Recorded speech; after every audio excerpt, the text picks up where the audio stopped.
Requiem Dominum Albinum, Sancte Romane Ecclesiae Cardinalem Luciani, qui sibi nomen imposuit Ioannis Pauli I.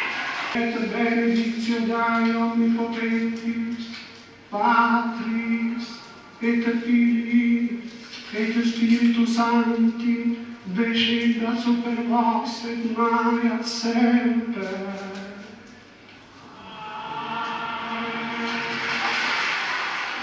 Ieri mattina io sono andato alla Sistina a votare tranquillamente. Mai avrei immaginato quello che stava per succedere. Appena è cominciato il pericolo per me, i due colleghi che mi erano vicini mi hanno sussurrato parole di coraggio. Uno ha detto: coraggio, se il Signore dà un peso, darà anche l'aiuto per portarlo. Ho detto: mi chiamerò Giovanni Paolo.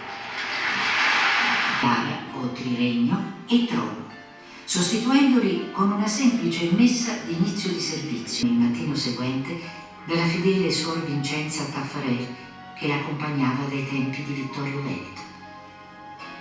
Il mondo, sgomento e sinceramente addolorato, apprende la notizia con angoscia. Questa edizione straordinaria del telegiornale si apre per una notizia che già sta facendo il giro del mondo. È morto il Papa Giovanni Paolo I. È morto dopo appena 34 giorni dalla sua elezione, uno dei più brevi pontificati della storia. Soglia di pietra, avendo egli dato il suo voto durante il conclave che lo nominò al caro amico cardinale Aloisio Rothschild, brasiliano. Con il passare degli anni si sono spenti i riflettori su Albino Luciani, ma non si è spenta la sua memoria, che anzi è sempre viva nelle persone che giungono numerose al suo paese natale, chiedendo la sua intercessione per qualche grazia.